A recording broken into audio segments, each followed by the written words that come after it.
Good morning. Today we're going to do a video related to this car on the screen here. This is from Joe up north in Canada. So I've been going back and forth with him on a tune for this car, and one of the things that he's experiencing right now is that it's got an idle that's just not really quite doing what it needs to. So it starts up, it idles just fine, but once he starts to drive the car and he's moving, he's rolling, he's doing what he's doing, he clutches it to come to a stop and put it in neutral. The RPMs are dipping too fast, and they basically go below where it should be, so the car's going under speed. Then the idle air valve kicks in, and the idle swings a few times and then stables out. So sometimes it goes ahead and stalls, and other times, even if it does catch and it doesn't stall, it does have a pretty violent swing there. So I've got a really good data log that I'm going to show you guys today. I'm going to teach you a little bit about the idle speed control status and what are some of the triggers that control how this logic works and how you can really directly pinpoint what you need to do. And I think this is going to help out a lot. So let's jump over to the log here. Okay, so what we're going to start out with is just kind of give you a sense of what's going on at this point in the log that I'm zoomed in on. So start with this line right here. This yellow line is his throttle position. So at this point, Joe is moving, and he's in the throttle. The car's accelerating. The RPMs are 1600, 1700. Looks like he's cruising up to about 1900 RPMs. And of course, he lets off the throttle, and I'm gonna guess he probably clutched right in here, and he's coasting. Car's still moving though. He's going probably 30 or 40, but he's coasting at this point. And so what we see in the log is now that he's off the throttle, RPMs start coming down pretty slowly. In fact, probably they should come down a little faster here, but it's graceful. It's a pretty straight line coming down. And then when it gets right here, there's a knee. His RPMs that were coming down pretty steadily, then they just sink. I mean, they absolutely just tank. And you can see right here the car almost stalls. In fact, at this low point right here, the car is only at 527 RPMs. His target idle is 768, which is the green line, by the way. I've got the RPMs and desired idle RPMs scaled exactly the same way. So this green line represents where we're shooting for idle. So you can basically see that the RPMs came down way below that. Then they swung back up real violently, all the way back up to about 1350. Then they came down again, not quite as far on that dip, only down to 600 RPMs. Then again it swung back up to 1170. And then right here is about where it finally started to catch. And then, now it looks good. Has just a little bit of minor adjustment that the car does on its own. And then it has a kind of a stable idle. So the question is, why did this happen right here? Why did this just suddenly go down this fast and overshoot? And why did it have such a violent correction and go through this process? And this is what we're going to hone in on. Now, like I said, I intentionally scaled the desired RPM and the neutral on this chart to the same. And I did that by going into my chart properties. And once I had the RPMs kind of positioned how I wanted them to, I just copied this and this to the desired RPM column and apply those changes, and then we end up with those scaled the exact same way in the graph. So the point that really matters, there's kind of 2 points here that I'm concerned with. Right here where this knee starts to occur, where it suddenly drops very quickly, and then this point right here where things start to cross the line of where we should have been shooting for.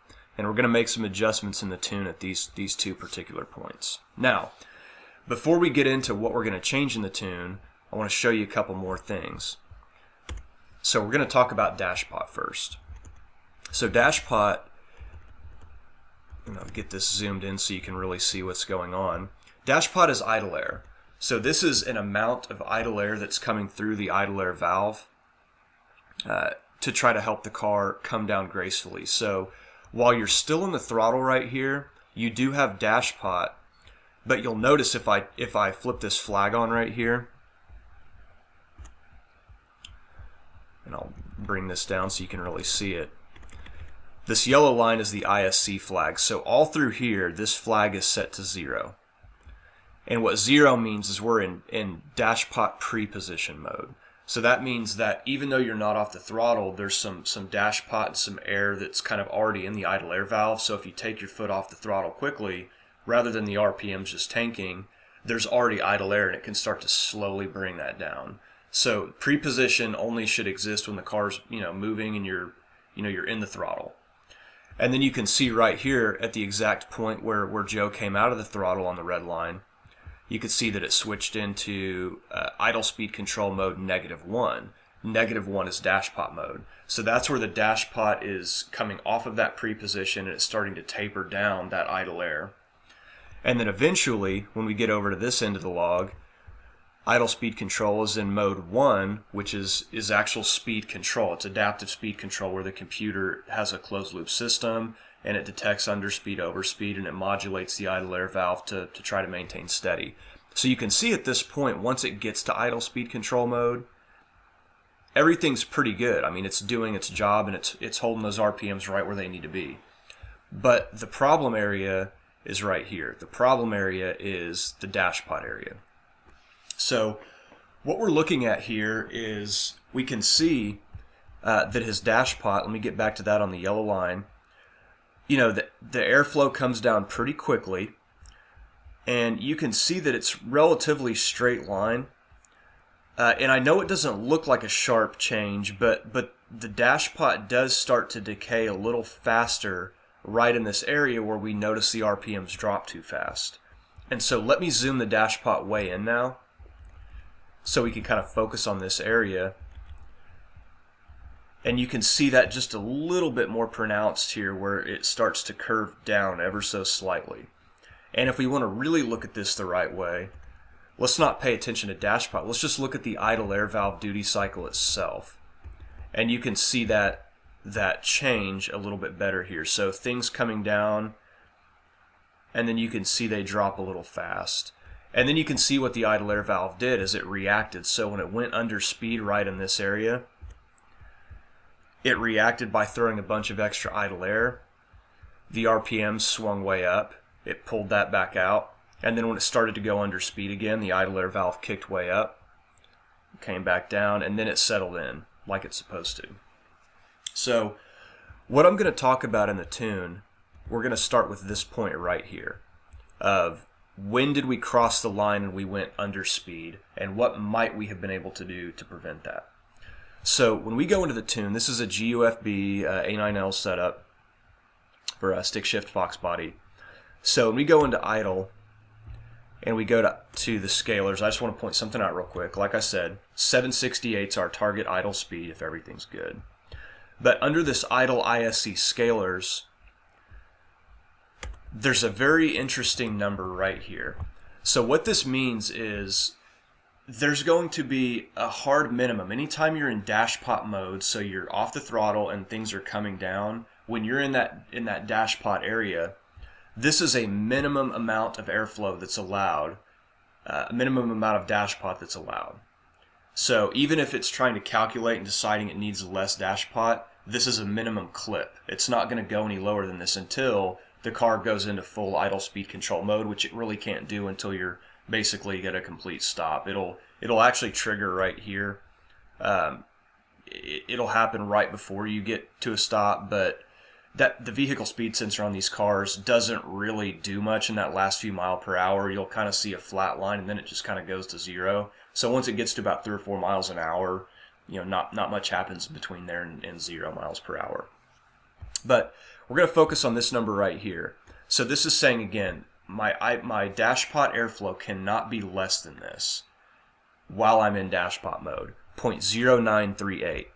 So what I want to look at here is where was the Dashpot at the point where we were not failing here before we went under speed.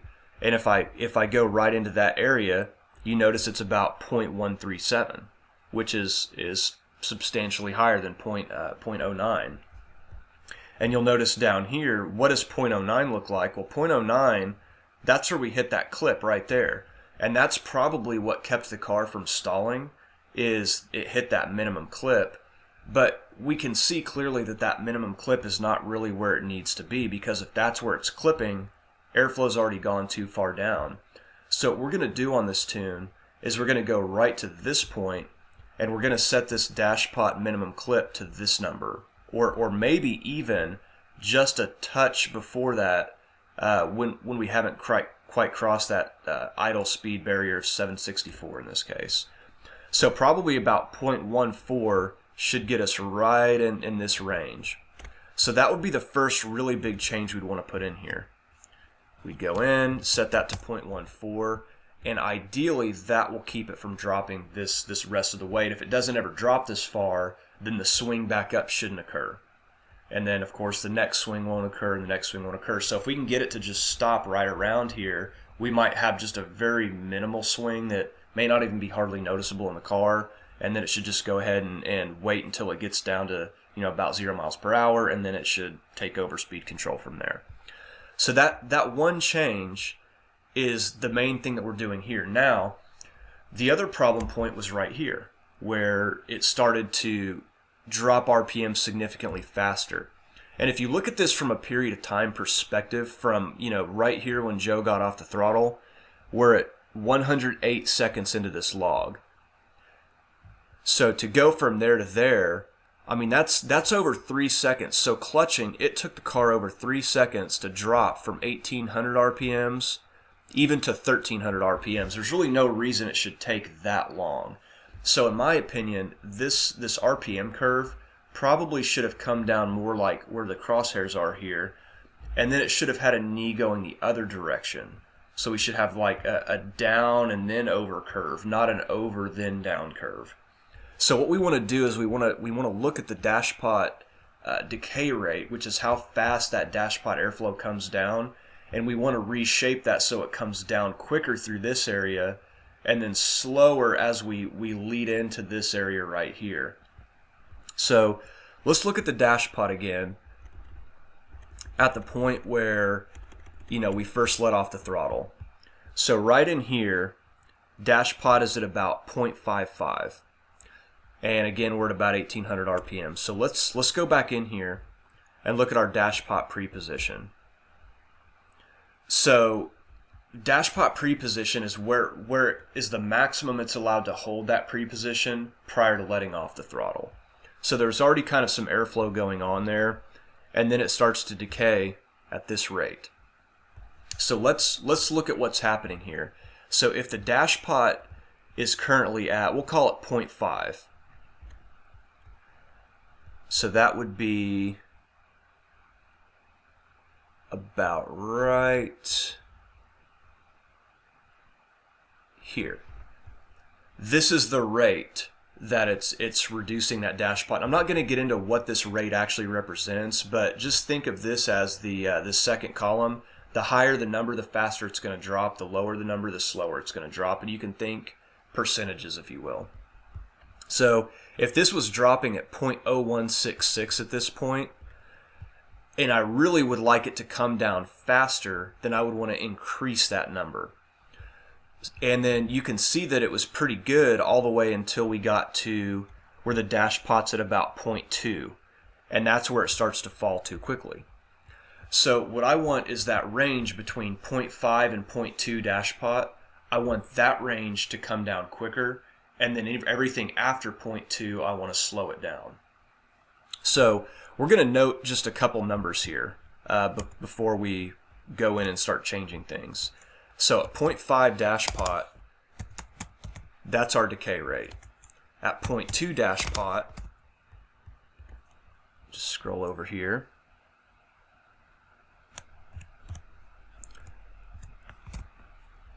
.0022. And then as we go between this point, which is 0.2 Dashpot, to that 0.14, which is about where we think we need to be to maintain, to not dip below our desired RPMs.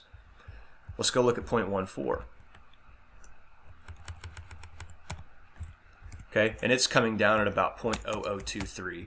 So really everything from this point to this point needs to slow down, and everything from this point to this point needs to speed up.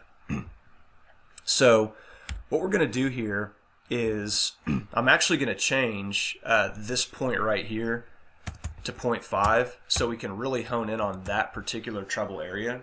I'm going to change this point right here to 0.2, which is that other, troublesome area. Then we're going to have a 0.14. So these are, now we have 3 very specific points we can tailor. And at 0.5, we want to speed things up. So I'm thinking we try to speed this up by about 30%. So 0.0166 times 1.3 would increase it by 30%. We'd come out to about 0.0215. 0.0215. Okay, and you can see how much that reshaped the curve already just doing that. Okay, then at 0.2 and everything below it, we need to slow way down. So at 0.14, we said we were at 0.0023, so I want to cut this in half. I want this to be that much slower.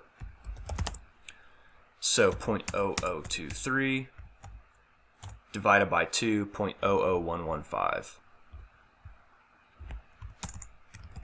Which it's going to round a little bit, but that's ballpark close. And then we go to the same thing at 0.2 Dashpot.